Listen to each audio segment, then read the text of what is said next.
Hey Gear Seekers, I'm Nick. Hey Gear Seekers, I'm Nick. Hey Gear Seekers, I'm Nick. Hey Gear Seekers, I'm Nick. It's monitor time. Let's do it.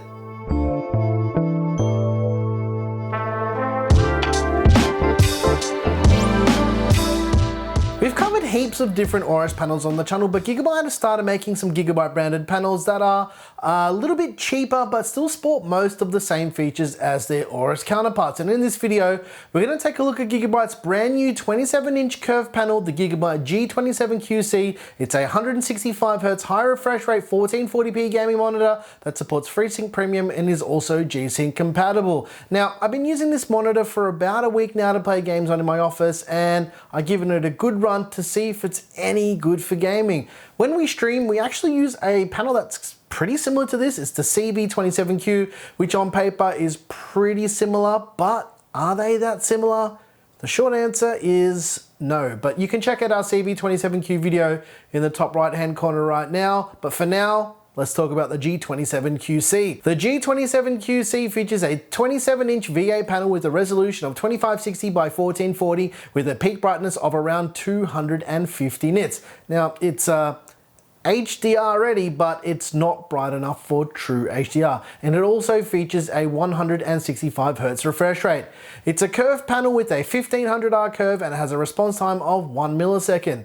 It also features AMD's FreeSync Premium adaptive sync technology, and although it's not NVIDIA G-Sync certified, it does work with G-Sync without any issues. And I did test this for an extended period of time and it worked well.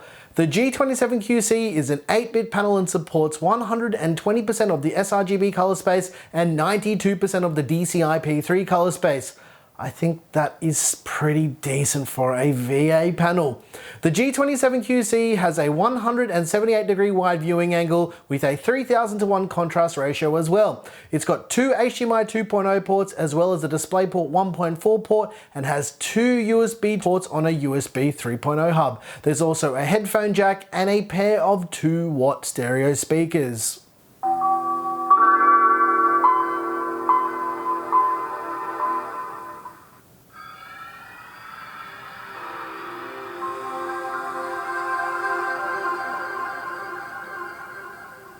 Let's get this out of the way because it's a gaming monitor and you can't expect a monitor like this one to have the most accurate colors, and from first glance, it's again somewhere in the middle of good and average. It's pretty similar to the colors we saw on the 31.5-inch variant, the G32QC.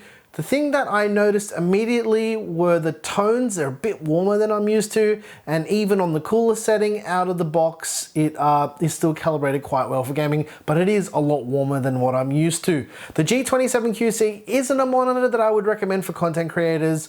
Obviously, you can use it for that if you really want, but the out-of-the-box calibration is optimal for gaming. It also lacks the bit depth for content creation, but that's a video for its own topic.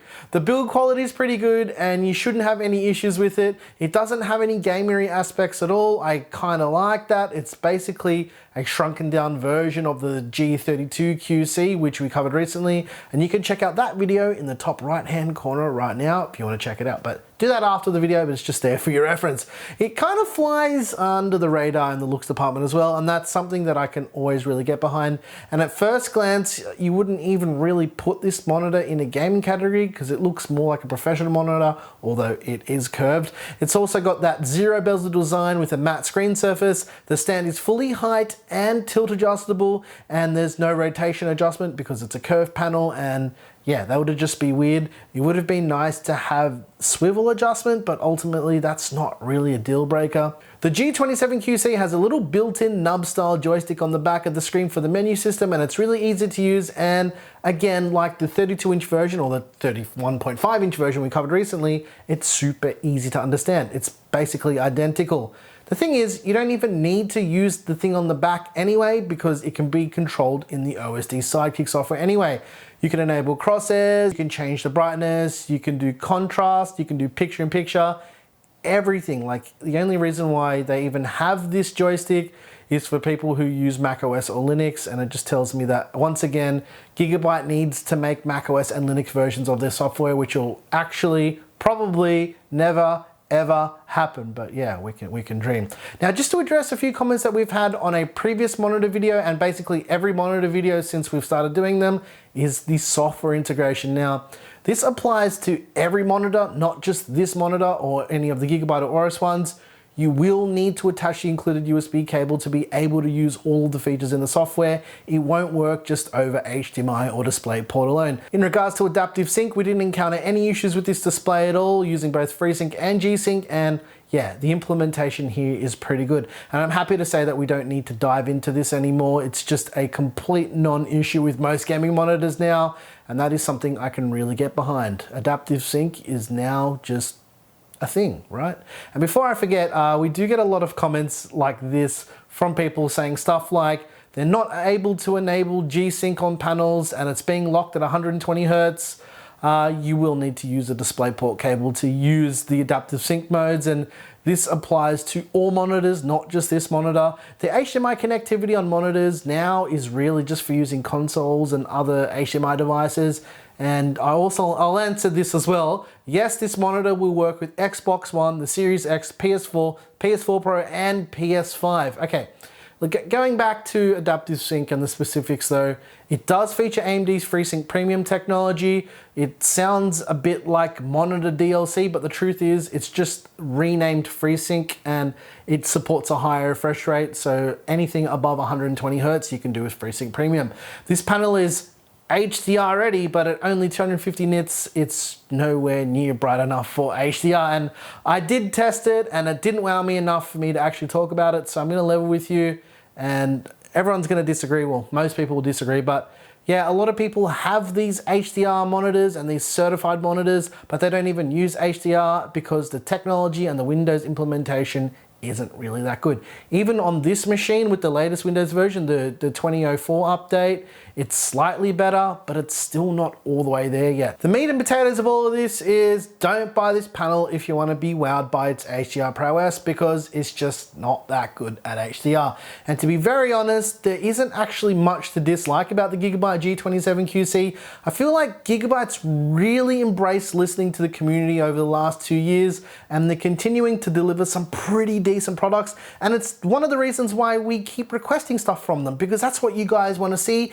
They don't sponsor us at all, so I know you see a lot of Gigabyte on the channel, but that's because they're making some really good stuff and it interests me. If there is anything I need to nitpick though, it's going to be the software. It's easy to use and all that jazz, whatever, but I wish they'd just unify their software. I want to be able to install one program to control everything.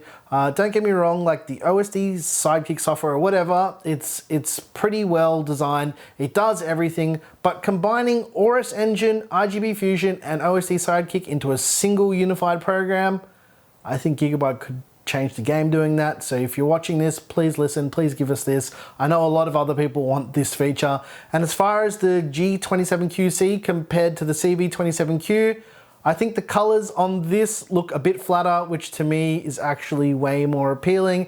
However, with the G27QC, you're sacrificing that peak brightness of the CB27Q, which is around 400 nits. And there are some trade-offs, but I think the main deciding factor between the two monitors is going to be the price, and that's where we're at in the video. And if you're interested in grabbing the G27QC, they're going for around $349 US, or around 519 Australian dollars at the time of filming this video.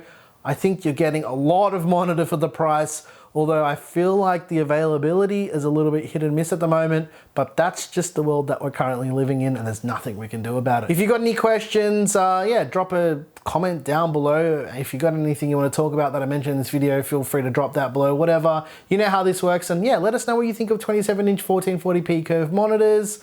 We're also going to be checking out the 1080p version of this monitor, the G27FC. We have that.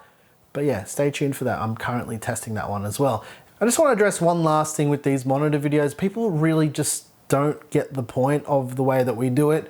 And I just have to add this because it's been weighing on my mind. But our monitor content is basically designed to be in a nice and easy to digest format for people who don't understand everything, They don't understand what everything means, and I want to talk about the things that a regular user will find useful.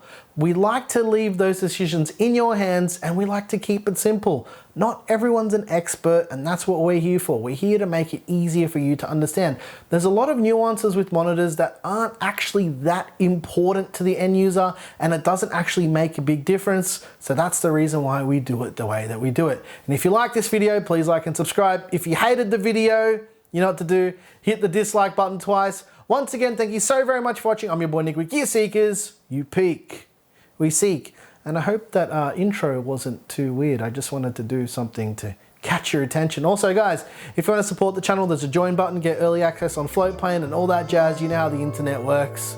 Thanks for watching.